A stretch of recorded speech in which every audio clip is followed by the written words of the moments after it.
नमस्कार, बहुत स्वागत आपका। आप देख रहे हैं द न्यूज और आपके साथ मैं सृष्टि मिश्रा। इस वक्त की सबसे बड़ी खबर और केजरीवाल की मुश्किलें बढ़ा देने वाली खबर। राज्यसभा में भारी बहुमत से आपको बता दें दिल्ली अध्यादेश बिल पास हो गया है। इस वक्त की ब्रेकिंग न्यूज, सुर्खियों में छाई हुई दिल्ली अध्यादेश का मामला और यहां पर भारी बहुमत से यह बिल को पास कर दिया गया है अमित शाह के द्वारा। तो आज देखिए सुबह से ही टेंशन बढ़ी हुई थी केजरीवाल की। केजरीवाल ने ट्वीट भी किया और लिखा और बोला कि मैं एड्रेस करूंगा नेशन को अब जब इस काले बिल पर राज्यसभा में चर्चा हो जाएगी और जब राज्यसभा की कार्यवाही बंद हो जाएगी तब मैं इस बिल को, जो काला बिल उन्होंने बताया, उस पर मैं अपना एड्रेस दूंगा, उस पर मैं अपनी बात रखूंगा। दर्शकों, यहां करारी हार के बाद अब देखने वाली बात होगी क्या बात केजरीवाल रखते हुए किस बात को नजर आते हैं। आज पहले ही केजरीवाल के पहले ही काफी तथ्य को रख दिया गया और देखिए बहुमत का आंकड़ा जो भारतीय जनता पार्टी ने पार कर दिया है।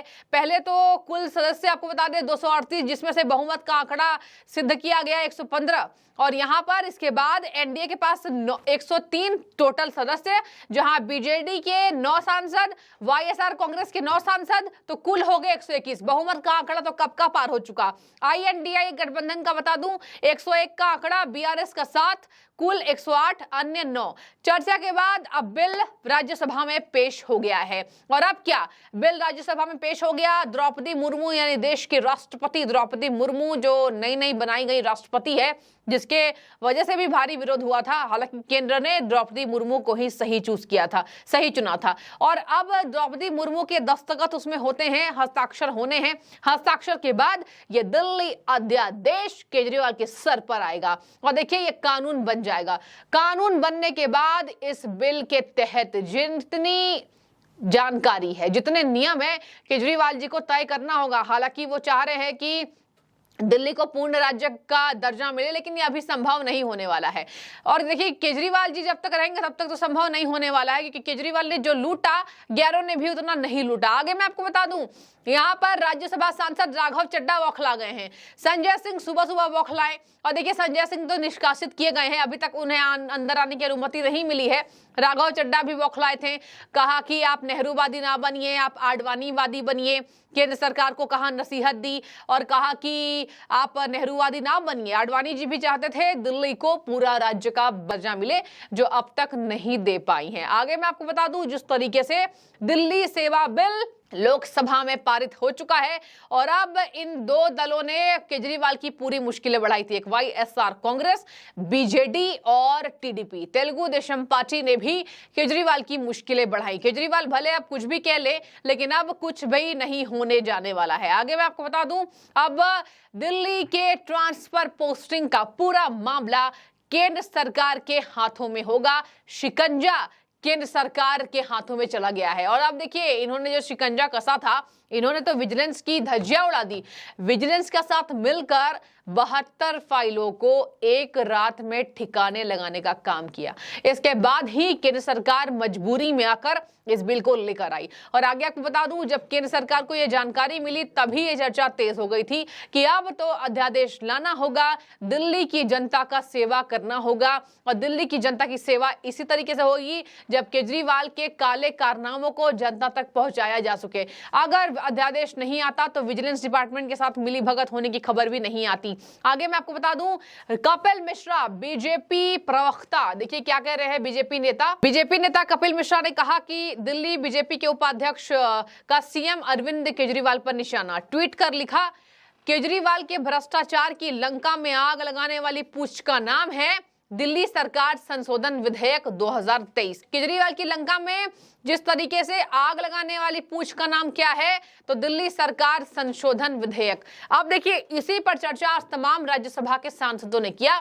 सुधांशु त्रिवेदी ने इस पर तथ्य रखे, राघव चड्ढा उसके बाद बोले, पी चिदम्बरम बोले, तमाम अभिषेक मनु सिंघवी ने तथ्य रखा, लेकिन अब कुछ नहीं होने जाना है। अब ट्रांसफर पोस्टिंग का पूरा अधिकार केंद्र सरकार के तहत होगा, चाहे दिल्ली को अभी पूर्ण राज्य का दर्जा मिले या ना मिले। सबसे पहले तो हाथ से नैया छूटी केजरीवाल के, अब पसीने छूट गए इस बात से। अब केजरीवाल को लग रहा होगा कि कैसे अब अधिकारियों का तबादला करेंगे, कैसे ब्यूरोक्रेसी पर अधिकार दिखाएंगे, कैसे अब काम करेंगे दिल्ली के अंदर। और आपको बता दें, अब जिस तरीके से सदन में ये पास हो चुका है, अमित शाह ने पहले भी बोल दिया था कि अब इसको पास करना जरूरी है, क्योंकि कहीं ना कहीं दिल्ली की लाखों करोड़ों जनता के लिए, 3 करोड़ की जनता के लिए ये बातें जरूरी है और इस बिल को लाना होगा। आगे मैं आपको बता दूं कि केजरीवाल के लाख समर्थन मांगने के बाद भी कुछ दाल नहीं गली। केजरीवाल ने इस बिल पर तमाम विरोधियों के पास जाकर वो मिले, मुलाकात की और कहा आप इसको अपोज करिए। लेकिन देखिए, लोकसभा में तो पहले से बीजेपी के पास बहुमत था, राज्यसभा में भी हो गया। राज्यसभा में जिस तरीके से दलों ने बीजेपी का दामन थामा, अब इसी तरीके से लगातार केजरीवाल पर भी शिकंजा कसा जा रहा है। और आपको बता दें, जिस तरीके से दिल्ली अध्यादेश अब पारित हो गया है, अब पूरा का पूरा जो पूरी शक्तियां हैं दिल्ली में जो केजरीवाल के पास थी वो भी छिन जाएगी और पूरी ये शक्तियां केंद्र सरकार को ट्रांसफर होती दिखाई दे रही है। जहां पर अब देखिए राघव चड्ढा क्या कह रहे हैं, मैं तो आपको थोड़ी जानकारी उस बारे में दे देती हूं कि राघव चड्ढा ने क्या क्या बातें कही है, वो आपको मैं बताती हूं। देखिए, राघव चड्ढा तो पहले से ही इसका विरोध कर रहे हैं। केजरीवाल ने कहा है कि दिल्ली के पीठ में छुरा घोंपा गया है इस बिल के द्वारा, लोकतंत्र पर हमला है, कांग्रेस ने बताया।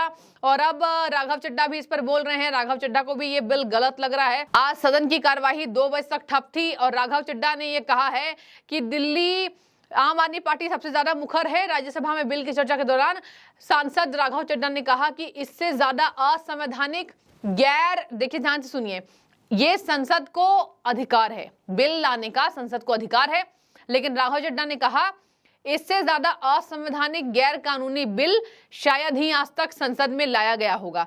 राघव चड्ढा ने कहा कि हम न्याय की गुहार लगाने आए हैं, आपने हक से ज्यादा मांगने नहीं आए हैं अपने। यह बिल एक राजनीतिक धोखा, देखिए राजनीतिक धोखा तो राघव चड्ढा को तब समझना चाहिए था जब दिल्ली की जनता के अधिकारों का हनन हुआ। ये जो राजनीतिक धोखा कह रहे हैं राघव चड्ढा जी, इनको पहले पढ़ना चाहिए कि दिल्ली के जनता के लिए क्या क्या वायदे किए गए थे और कितनों को प्रमुखता से निभाया गया। आपने तो विजिलेंस पर अपना शिकंजा कसा, आपने विजिलेंस को अपनी चपेट में ले लिया, शीश महल चमकाया, विजिलेंस को धोया। धोया मतलब विजिलेंस की शक्तियां उसके पास नहीं छोड़ी। आगे मैं आपको बता दूं, उन्होंने कहा कि एक असंवैधानिक पाप है और कहा कि दिल्ली में एक प्रशासनिक गतिरोध खड़ा कर देगा ये बिल। तो शक्तियां केंद्र सरकार के पास चली गई हैं और जिस तरीके से अब लास्ट में, अंतिम में द्रौपदी मुर्मू इस बिल को पेश करेंगी और पेश करने के बाद हस्ताक्षर के बाद ये कानून बन जाएगा। तो देखिए, कल से ही दिल्ली के अंदर इस बिल को कानून के रूप में देखा जाएगा। पूरी की पूरी पोस्टिंग अधिकारियों की केंद्र सरकार तय करती दिखाई देगी। केजरीवाल के पास से अच्छी खासी शक्तियां जो बटोर कर रखा था असंवैधानिक तरीके से, जो इनके नेता कह रहे हैं कि एक बिल ही असंवैधानिक है। अब देखिए, असंवैधानिक और गैर जरूरी शक्तियां जो केजरीवाल के हित में नहीं थी, लेकिन समेट लिया, हाथ से छूटती हुई दिखाई दे रही है। केवल ये पासा फेंका गया अमित शाह के द्वारा और ये कानून अब बन जाएगा। तो बने रहिए, आपकी जो भी राय जरूर रखें। आज का ही इंतजार था, अब देखिए कल संसद में क्या कार्रवाई होती है और किस तरीके से विपक्ष हंगामे करते हुए नजर आती है। बने रहिए, बहुत शुक्रिया।